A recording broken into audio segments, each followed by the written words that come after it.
Hello and welcome to my YouTube channel. My name is Ade-OLUWA. Um, if you haven't subscribed yet, please subscribe and click on the notification bell. Um, if you're out there watching me right now, you're like, how do you do your skin? Your skin looks bright and all of that. For some people, my skin is not bright enough. For some people, this is progress for them. And for me, right here, wow. Lighting does those wonders for the skin, does it not? Okay, for some people, my skin right now looks like their skin goals right now. You understand? For me, this is like a skin goal for me. My skin has been through a lot. I've always fought with spotted skin that is not flawless. So my goal for me was to have a flawless skin naturally, please. And sometimes it comes periodically.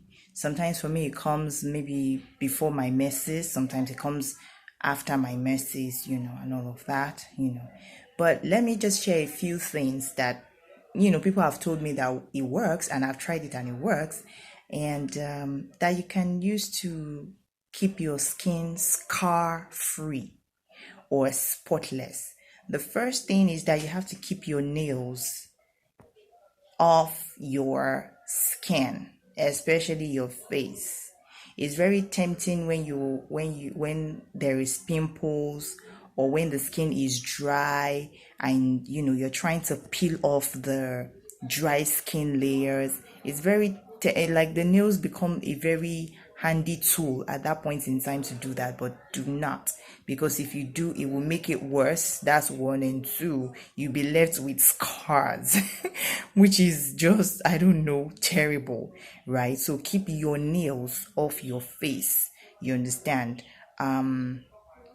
If you're battling with maybe dry skin, your skin dries easily and then it becomes infected, in the sense that it becomes itchy, it starts to look like one is having eczema or porosis, then there are some natural things that you can use, not on regular basis of course, but you can, like, as a first aid, just to get the thing off, right, off your face instantly. And one thing you can use is what we call in southwest Nigeria comb.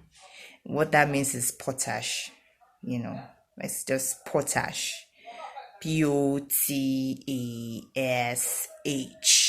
Potash. So it's used to make different delicacies. It's edible, but it's not something that you eat regularly, because it's a controversial ingredient, but it is natural. So you can just take a bit of it and then use it to make sure your face is wet, right? Then you just take a bit of it and then use it to rub your face. Sometimes it comes in lumps, sometimes it comes grounded, you understand? If it comes in stony if it comes in stony forms, then you can just put it in a bit of water, let it melt a bit, so it's slippery, like it's soapy, kind of. Yeah, it's not soapy like soap, but it's slippery in a soapy way. Just put it in the water, a little bit of water, less than a teaspoon of water. Then you remove it, and then you use that water to rub your face, and then use it to massage it for like 1 minute. Okay, once you start to feel sting, once it begins to sting, start rinsing it off immediately. You understand? One thing it does is that it removes dead skin cells, but it doesn't have moisturizing qualities. So what you can do to combat that is to use, what is it called now, hibiscus flower rather. It's called zobo. as well. For those who know, it's also called zobo. So you can take zobo, you can or hibiscus flower, you can add it in water. You can either boil it, you can just put it in water. The moment it touches water, it just begins to, it just turns wine straight away. Like, so it doesn't take time at all. Once it touches water, that's it. So you can just put a bit of it in water. You can get a bottle, put some of it in inside that bottle, shake, then you can pour that water, some of it, you can use it to wet your face before using the potash water or the potash powder. Potash comes in gray. It's actually gray colored, but it's edible. It's the edible one. So find out potash, the edible potash. Okay, if you're not living in southwest Nigeria or in places where they use it to cook, you ask for edible potash. It's actually in gray color. You understand? So yeah, so you take the water or the powder and use it to rub your face after you've applied the hibiscus tea or hibiscus flower water to your face to wet your face. Then you rub it for like a minute or so, then rinse. After rinsing, you can now take the hibiscus water or zobo water and just use it to rub your face like some sort of toner, right? To combat the effects of the dryness that potash will cause.